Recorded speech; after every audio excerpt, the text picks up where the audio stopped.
Hari Om.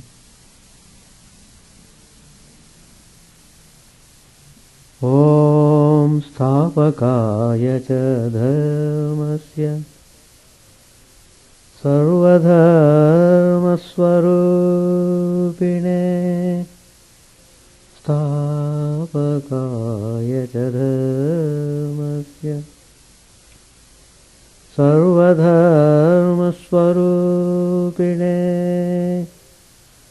Avatara Varishtaya Ramakrishna Te Namah Asato Ma Sadgamaya Tamaso Ma Jyotirgamaya Mrityorma Mritangamaya Om Shanti Shanti Shanti. Let us offer our salutations to Sri Ramakrishna, the embodiment of all religions, the Supreme God Incarnate. Let us pray to Him to lead us from the unreal to the real, to lead us from the darkness of ignorance to the light of knowledge, to lead us from death to immortality. We have been studying Gospel of Sri Ramakrishna. Today's topic I have chosen: in the pure heart, God takes His seat.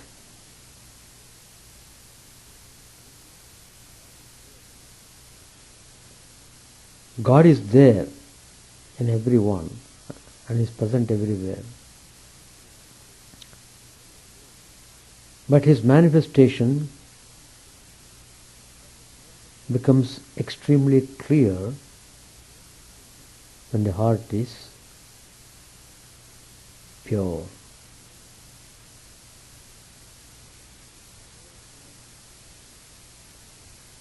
More and more we come in contact with the world and its activities, more and more mind becomes tainted.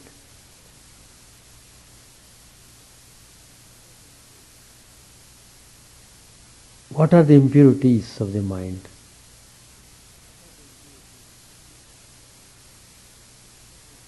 Extreme desire to enjoy the things of the world. Selfishness,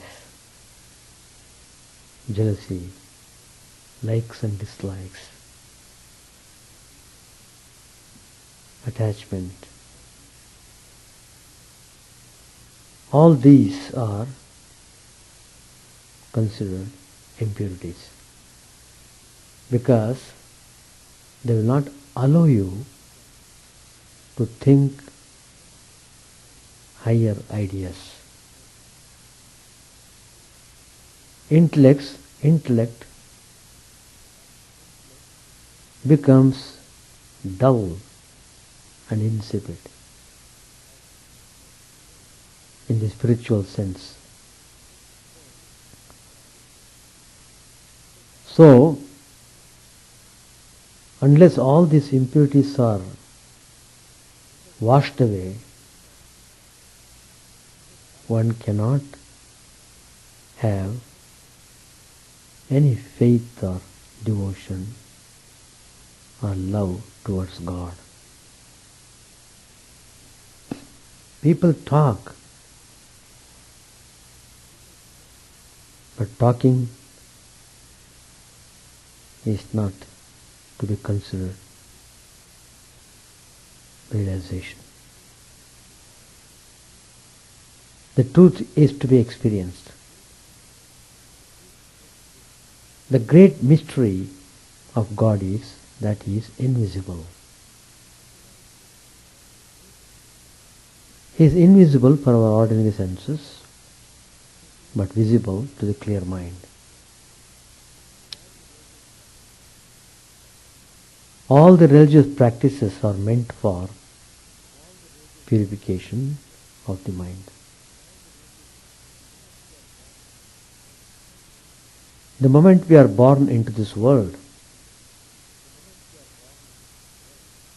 mind starting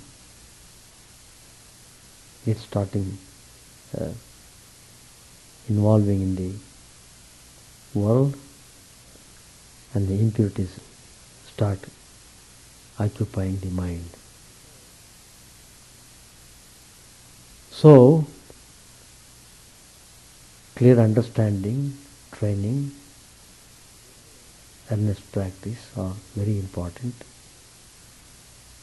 if a person is really aspiring for the realization of God.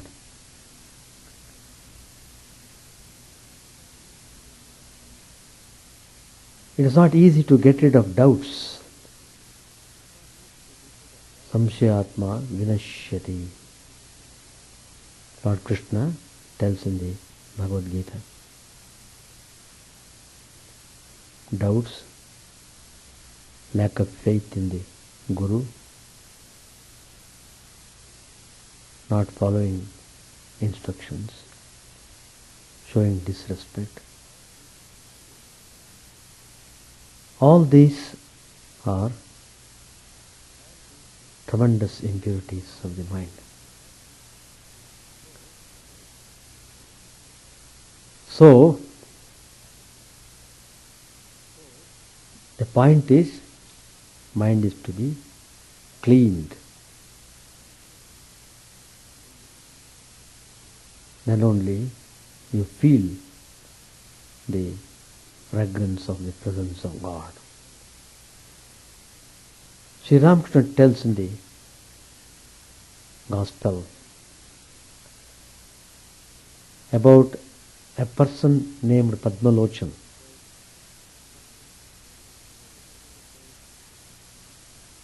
In a particular village, there was a temple, very dilapidated condition. Nobody never cared to take care of the temple premises. All round dirty, full of dust and bats moving all around. And also the dilapidated condition was so much, even there was no image of God also. Probably it was stolen or it was taken out. Anyway, that was the condition. Added to that, Ashwatha and other plants sprang up on the ruins of its walls. The temple where the deity should live, bats begin to live inside. And the flooring was covered by the droppings of the bats. So, it was so awful. People of the village stopped visiting the temple anymore.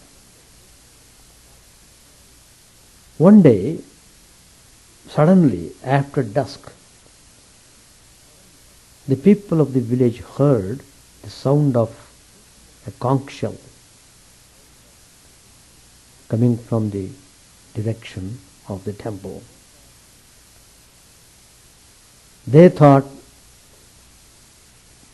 probably somebody might have installed God's image in the shrine. Probably somebody was doing worship. So, out of curiosity, one of the villagers softly opened the door. And he saw Padmalochan standing in a corner blowing the conch. No image had been set up. The temple has not been cleaned. It is not swept. Filth and dirt everywhere. So the villager shouted, "Well, Padmalochan, you have set up no image here within the shrine. What is the use of simply blowing the conch?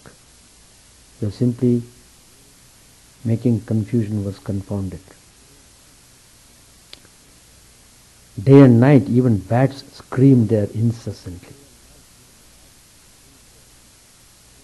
Not only that, because of the droppings of the bats, terrible bad smell all around.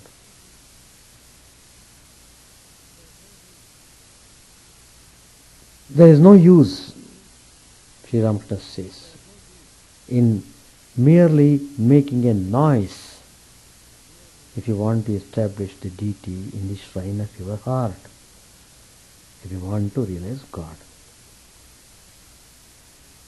So every step has to be followed up very thoroughly. First of all, purify your mind. In the pure heart, God takes his seat. One cannot bring the holy image into the temple if the droppings of bats are all around. So, then Sri Ramakrishna says, we are having 11 bats in our human system. What are they? 11 organs. 5 jnanendriyas, 5 karmendriyas and the mind. These are the words of Sri Ramakrishna in the Gospel, page 125. What a graphic description of the plight of the majority of the so-called religious people. Blowing their conch through vain preachings and tall claims. They advertise but have no product to sell, as it were. All their energies are spent in their attempt to seek attention and importance. That's all they want. Status, position, somebody should recognize.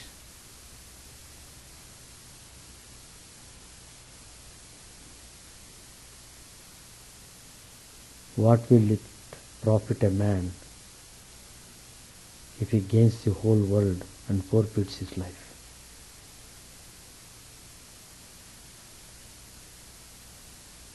This has been stated by Matthew.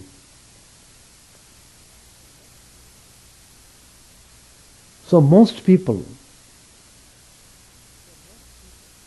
they are simply announcers. They enjoy declaring their religiosity to others, like blowing the conch in the above parable. They don't care to keep their inner temple clean and pure, and instead spend all their energies in attending to the external forms and observances. Much ado about nothing. Such people visit religious places, put on insignia of their faiths, organize meetings, publish books, but all the while care little to cultivate their inner life. Religion, however, is the inner core of life. External forms are mere scaffoldings or the support, guarding and helping the spiritual evolution of man. Books never make religion, Swami Vivekananda says, but religions make book. In the volume number 1, Page 324, Vivekananda has said like that. Similarly, a temple does not make religion, but it is religion that makes a temple. Our external life must reflect what is internal. If a person lacks inner growth, external announcements and symbols are of little avail. One may build a concrete temple externally, but without establishing the deity of his adoration in his own heart, it will be a mere shadow, a contentless vessel, like an empty bottle with a big label saying it contains something. These are the words of Swami Vivekananda. A man may believe in all the churches in the world. He may carry in his head all the sacred books ever written. He may baptize himself in all the rivers of the earth. Still, if he has no perception of God, I would class him with the rankest atheist. I would class him with the rankest atheist. Swami Vivekananda has said this in the volume number 1. A conch shell is generally sounded when a sacred ceremony is performed in a temple. In Hindu religious tradition, the sound of a conch shell is considered sacred and auspicious. It is often related to the mystic sound of Anahata Dhvani, Omkara, believed to have been reverberating ever since the beginning of creation. That Omkara sound is constantly going on. Only the yogis in their deep meditation hear that sound. The conch shell can be sounded only after the deity has been ritualistically installed in a temple. Without this prerequisite, blowing the conch is as meaningless as extending an invitation to dine without having anything to eat. Unfortunately, this conch blowing without installing a deity inside is a favorite pastime of many people.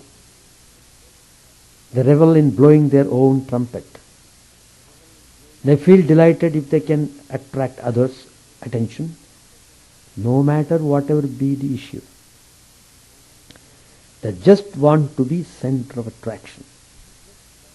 This happens everywhere, in political meetings, in family get-togethers, intellectual conclaves, religious gatherings, and the list goes on. People want recognition.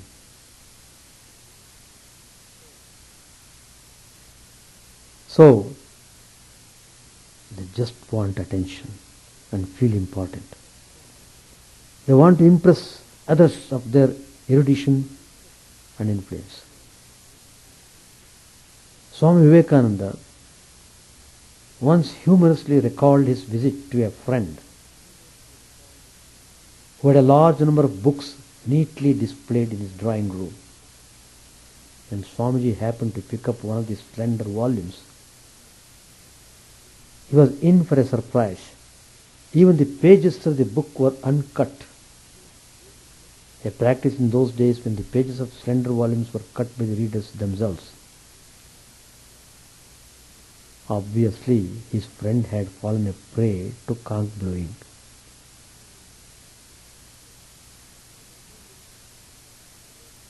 It is not only that conch blowers want to impress others, they even come forward to preach their ignorance.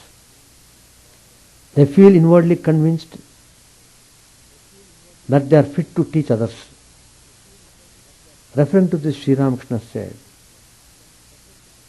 a man once said, there are many horses in my uncle's cowshed. From that, one could know that the man had no horses at all. No one keeps a horse in a cowshed. These are the words of Sri Ramakrishna in the Gospel. Describing such people, the Lord of Death, Yama, says in the Kathopanishad, Avidyayamantare vartamanaha swayam dhiraha panditam manyamanaha dandramyamanaha pariyanti muda andhenaiva niyamana yathandhaha. Living in the midst of ignorance and considering themselves intelligent and enlightened, the senseless people go round and round following crooked courses, just like the blind led by the blind. This very famous verse in the Kathopanishad. Blind leading the blind. Andhenaiva niyamana yathandhaha. When a blind man has the misfortune of being led by another blind man, there is no end to his misery. His blind leader, not knowing the path himself, is likely to mislead and misguide him.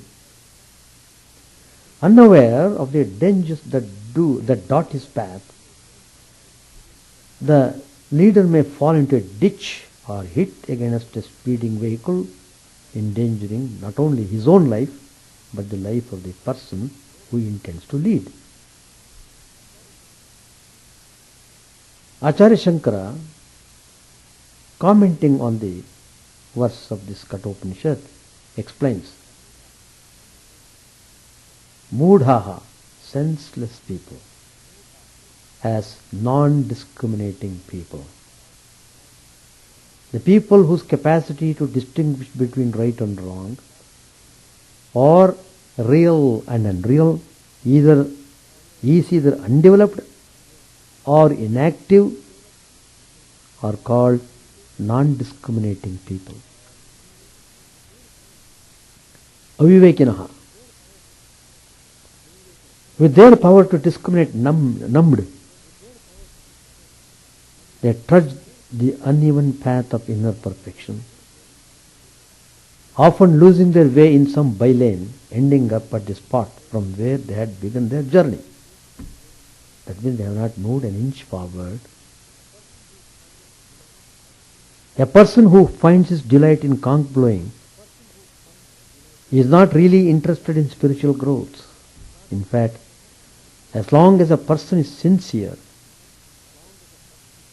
he is not bothered whether others appreciate him or criticize.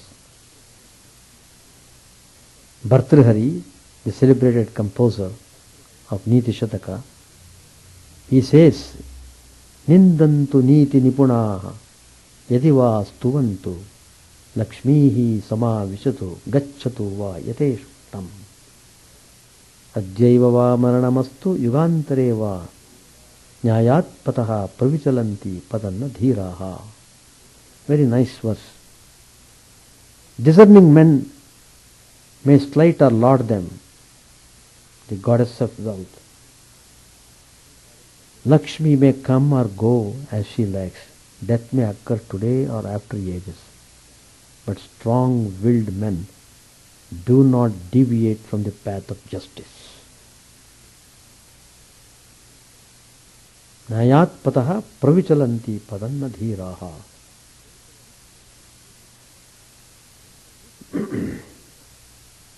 If instead of blowing the conch, people care to clean up their inner house, their spiritual efforts will become truly fruitful and beneficial. There is another nice Upanishad, Maitreya Upanishad.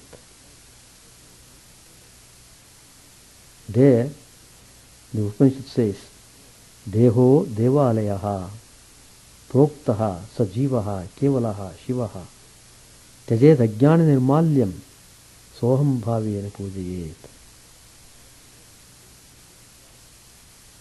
That means the human body is described as temple, and the indwelling spirit as Shiva, the Absolute. To clean up the inner temple means to purify one's heart.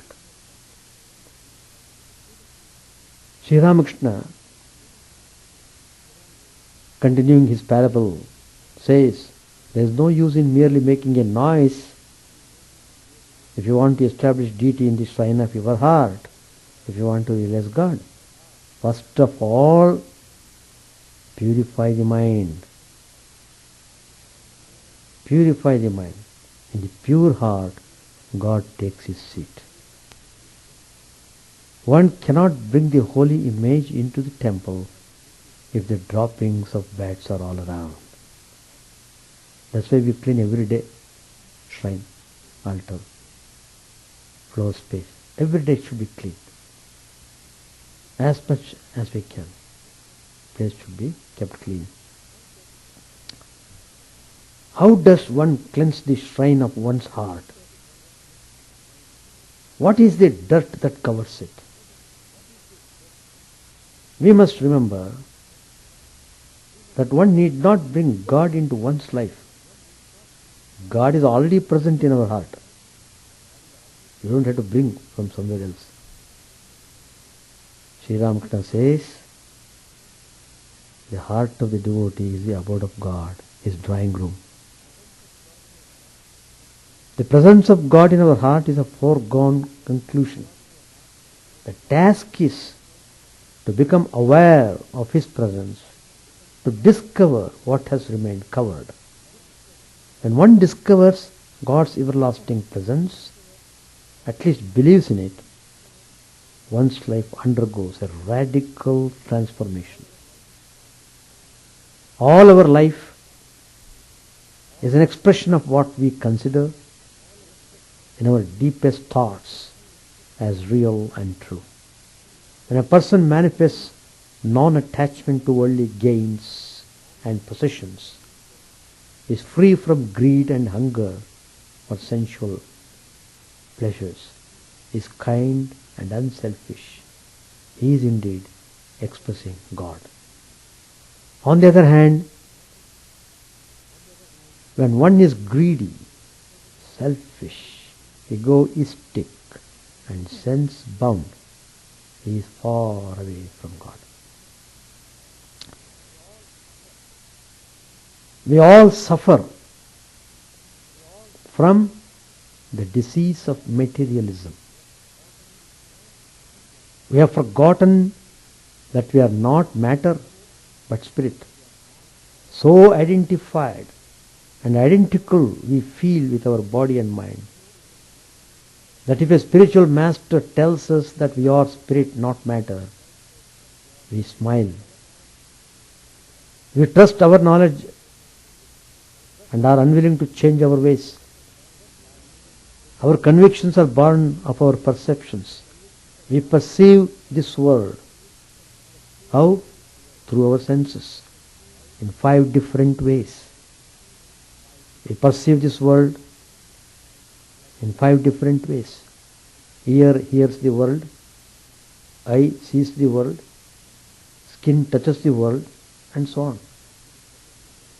Each sense organ perceives and interprets the world according to its inherent ability. When seen independently, these perceptions draw indeed a funny picture of the world.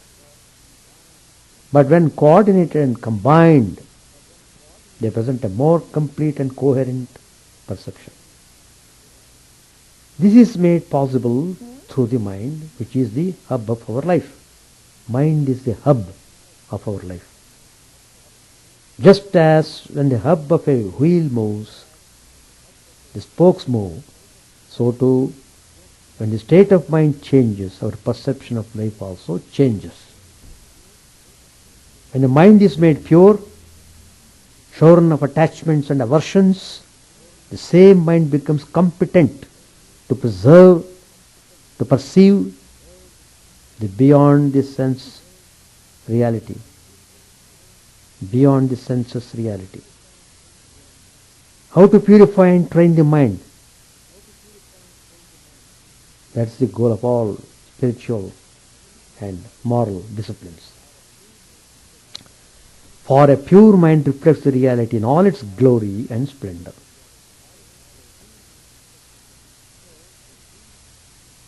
So, we have to be very clear in our perception and practice. Simply blowing the conch is of no significance, rather it is an act of hypocrisy. In order to gratify our ego and enhance false sense of status, we might utter some verses from scriptures,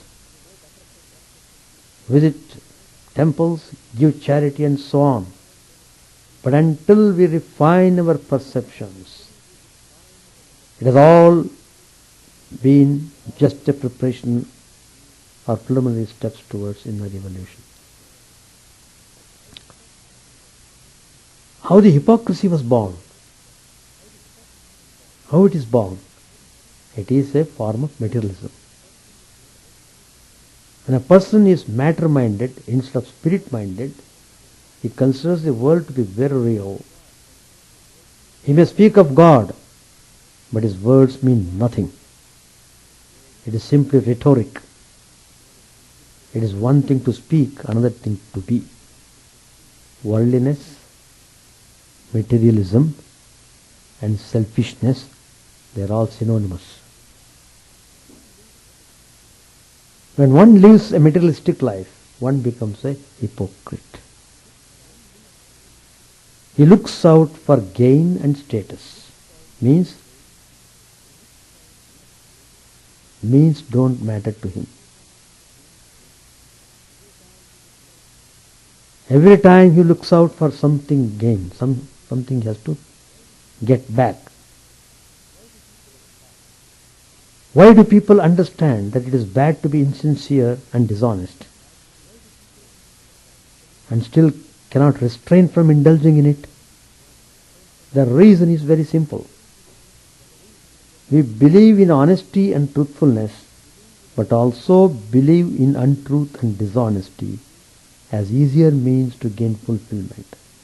Somewhere we remain convinced that dishonesty can get us happiness and fulfillment, while truth cannot get us these. We have, as it were, an unexpressed faith in untruth and unexpressed faith in truth. When the inner alchemy transforms our being, this dichotomy between the expressed and the unexpressed faith is resolved, and we become firmly convinced of the need to be honest and truthful.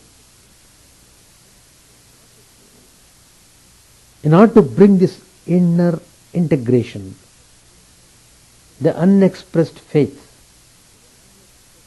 our deep-rooted thought patterns, will have to be shaken and uprooted. Suppose when you are about to eat a favorite dish, a friend whispers to you that a little poison is added to your food. However favorite the dish may be, you will cast it aside because your faith is shaken. Similarly, our faith in sense enjoyments as means to everlasting happiness will have to be shaken, and a new faith channel in the efficacy of spiritual reality as the only means to fulfillment has to be opened. Awareness of presence of God is all purifying.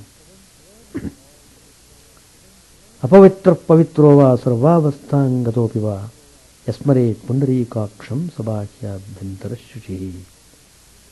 In whatever state one may be, pure or impure, once one remembers the Lord, the lotus-eyed one, there's lot of reference in the scriptures about lotus. Why? Because lotus is a symbol of purity. That's why. So, in whatever state one may be, pure or impure, once one remembers the Lord, the lotus-eyed one is purified both externally and internally. That's why Sri Krishna tells, Sarveshu Kaleshu Mamanustam. How beautiful it is.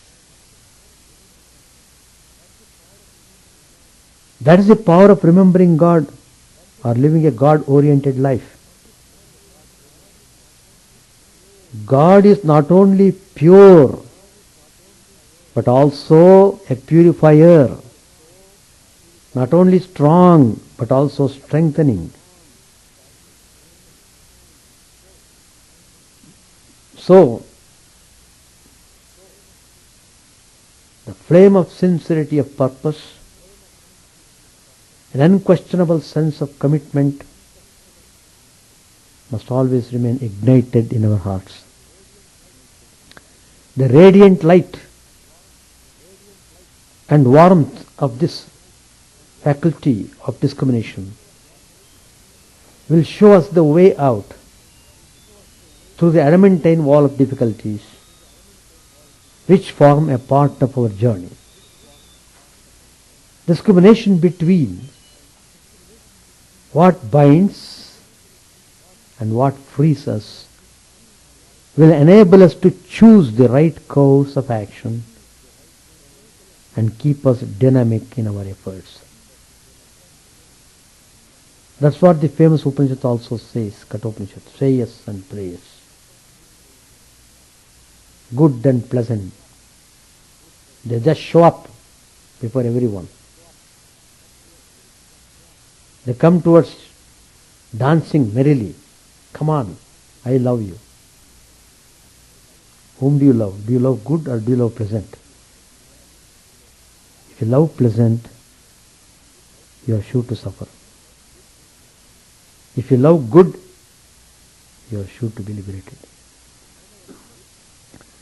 When our inner shrine thus becomes cleansed and purified, there is no more be any need to blow the conch. When the lotus blooms, does anyone need to send an invitation to honey bees? Simply they come in torrents. They come in large numbers to suck the honey. So, the essence of today's topic is, in a pure heart God takes his seat. Everyone has been given the seat of God. If you keep it clean and pure, God surely manifests there. He shines forth. He shines. He is shining in the heart in the form of mellow light, Jyoti Rupa. And that is seen only by the yogis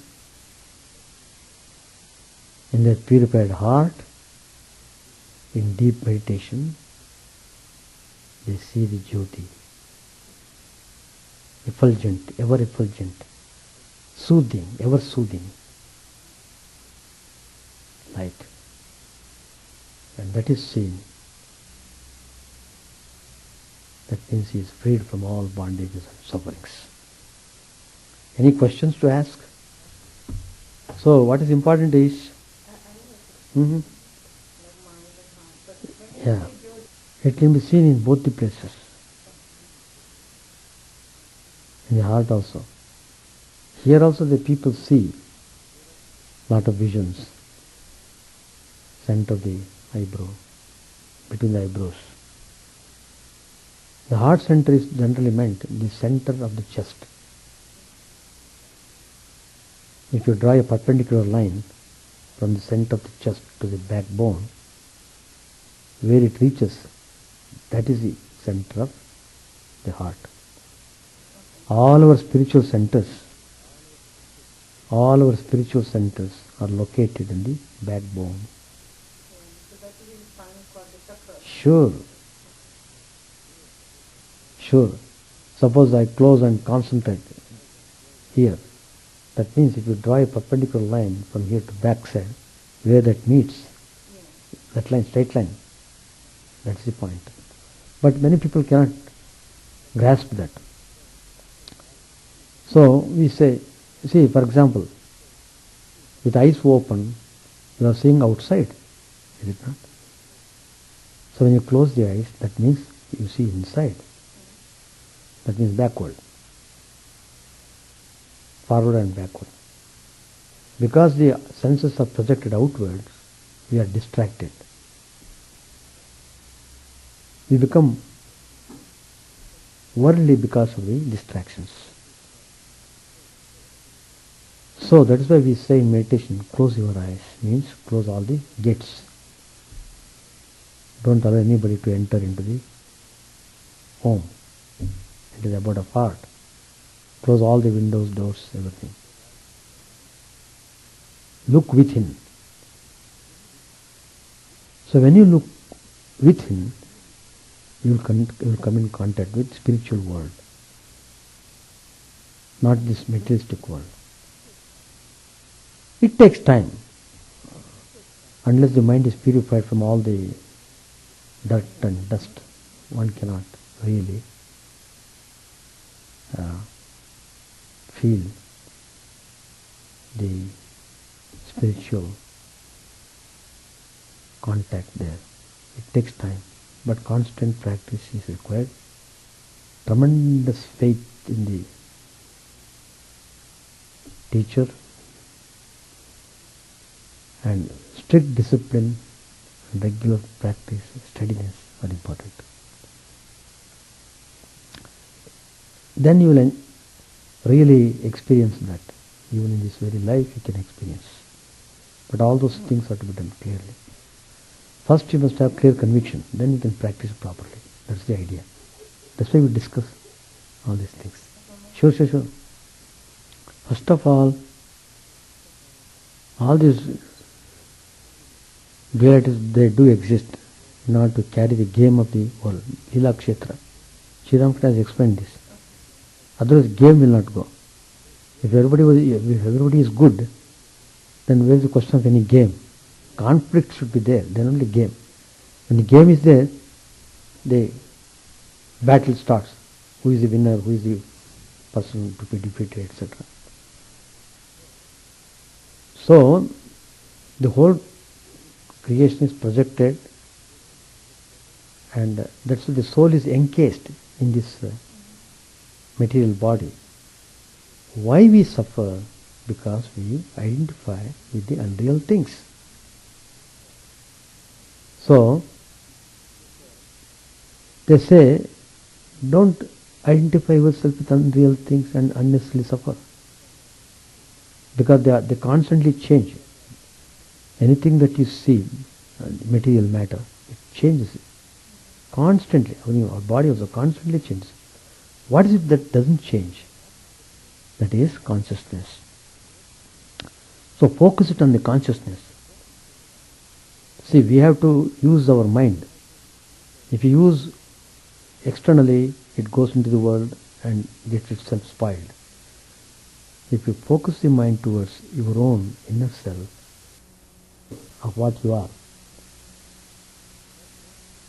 and that comes by constant practice and having firm faith in the Acharya's words and scriptures. They say you are none of these things. Not this body, not this mind, not these senses. You are Atman, Chidananda Rupaha, Shivoham.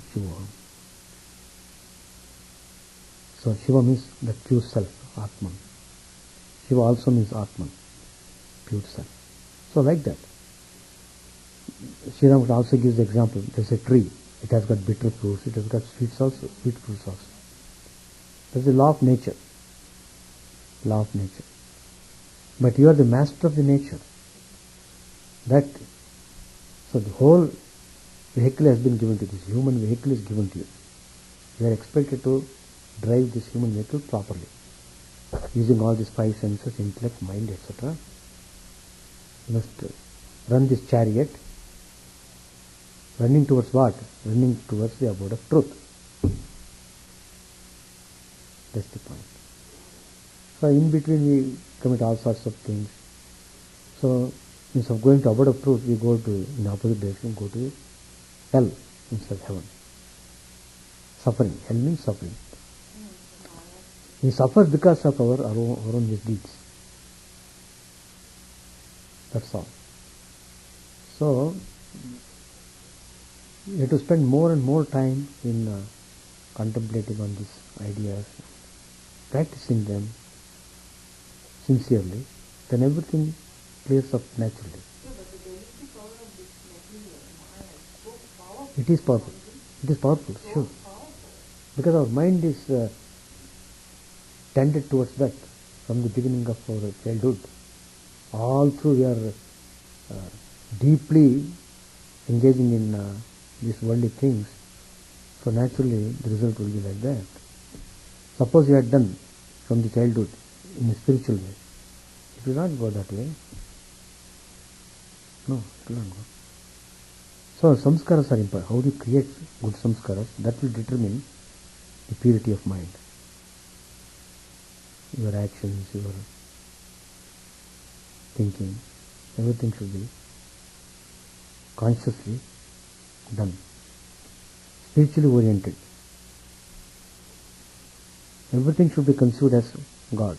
With that firm conviction, do it honestly, sincerely, whatever you are doing. Finished. Then everything gets cleared up. Right? Yes, anything? Do you say anything? So page 925, 924, last para. It was a day of the Kali Puja, the worship of the Divine Mother, Sri Ramakrishna's chosen ideal. At about 9 o'clock in the morning, the master, clad in a new cloth, stood in the south room on the second floor of his temporary residence at Champakor.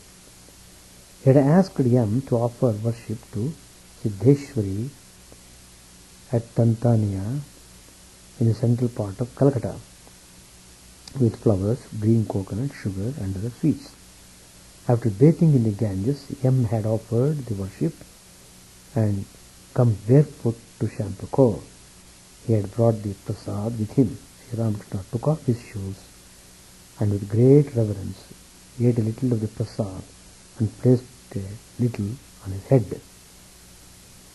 At the master's request, Yam had purchased 2 books of songs by Ram Prasad and Kamalakanta for Dr. Sarkar.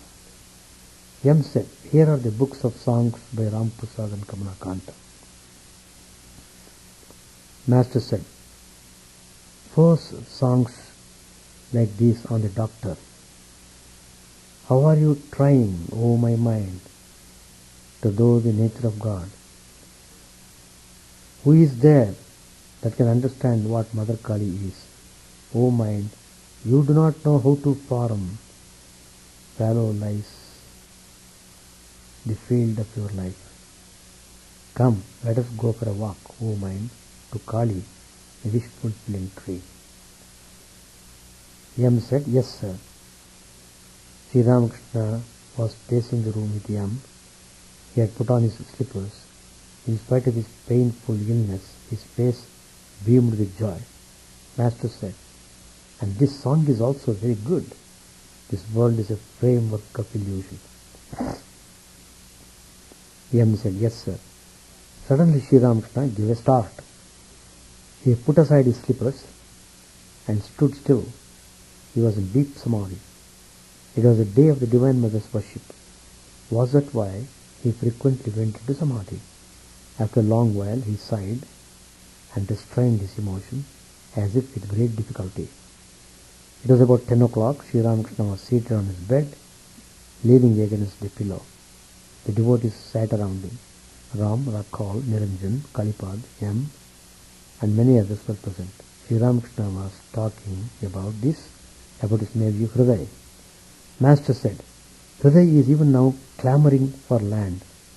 He said to me one day, while he was living with me at Dakshineshwar, 'Give me a shawl, or I will sue you.' The Divine Mother removed him from Dakshineshwar. He pestered the visitors for money. If he had stayed with me, all these people could not have come. That's why the mother removed him. R also began to act that way. He became querulous When he was asked to accompany me in a carriage, he would hold back. He would be annoyed if the other youngsters came to me. If I went to Calcutta to see them, he would say, "Why should you bother about them?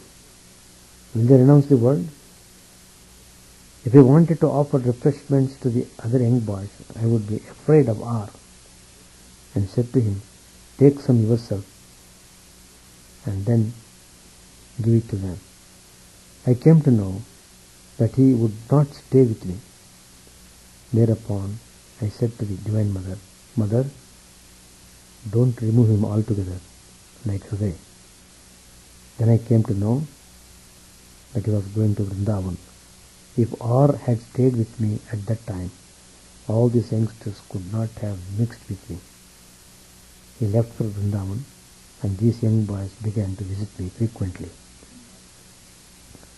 R said humbly, "Sir, that was not really in my mind."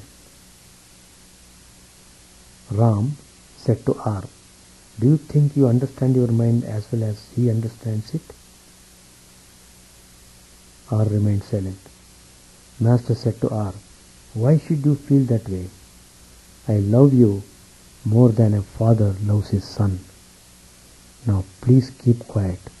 You no longer have that attitude." After a time, the devotees went to another room.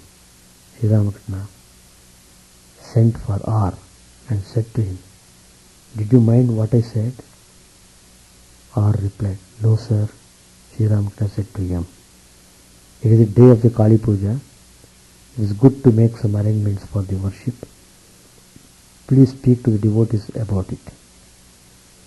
M went to the drawing room and told the devotees what the master had said. Kalipada and others busied themselves with the arrangements. About 2 o'clock in the afternoon, Dr. Sarkar arrived, accompanied by Professor Neelmani. The doctor listened to the report of the illness and prescribed medicine. Sri Ramakrishna said to him, "These 2 books have been purchased for you." M handed him the books. The doctor wanted to hear some songs. At the master's bidding, M and another devotee sang, "How are you trying, O my mind, to know the nature of God? You are groping like a mad man locked in a dark room." Let us stop here. Chant the name of the Lord and His glory unceasingly, that the mirror of the heart may be wiped clean and quench that mighty forest fire, worldly lust, raging furiously within. O name, stream down in moonlight on the lotus heart, opening its cup to knowledge of thyself. O self, drown deep in the waves of His bliss, tasting His nectar at every step, bathing in His name that bought for very souls. Various are thy names, O Lord, in each and every name thy power resides. No times are set, no rites are needful for chanting of thy name. So vast is thy mercy, how huge then is my wretchedness, who find in this empty life and heart no devotion to thy name. O my mind, be humbler than a blade of grass. Be patient and forbearing like a tree. Take no honor to thyself, give honor to all. Chant unceasingly the name of the Lord. O Lord and soul of the universe, mine is no prayer for wealth or retinue. The playthings of lust are the toys of fame. As many times as I may be reborn, grant me, O Lord, a steadfast love for thee. A drowning man in this world's fearful ocean is thy servant, O sweet one. In thy mercy consider him as dust beneath thy feet. Ah, how I long for the day when an instant's separation from thee, O Lord, will be as 1,000 years, and my heart burns away with its desire, and the world without thee is a heartless void. Prostrate at thy feet let me be, in unwavering devotion, neither imploring the embrace of thine arms, nor bewailing the withdrawal of thy presence, though it tears my soul asunder. O thou who stillest the hearts of thy devotees, do with me what thou wilt, for thou art my heart's beloved, thou and thou alone. O Lord, lead us from the unreal to the real, lead us from darkness to light, and lead us from death to immortality. May all be free from dangers, May all realize what is good. May all be actuated by noble thoughts. May all rejoice everywhere. May all be happy. May all be free from disease. May all realize what is good. May none be subject to misery. May the wicked become virtuous. May the virtuous reign tranquility. May the tranquil be free from bonds. May the freed make others free. May good betide all people. May the sovereign righteously rule the earth. May all beings ever attain what is good. May the world be prosperous and happy. May the clouds pour in time. May the earth be blessed with crops.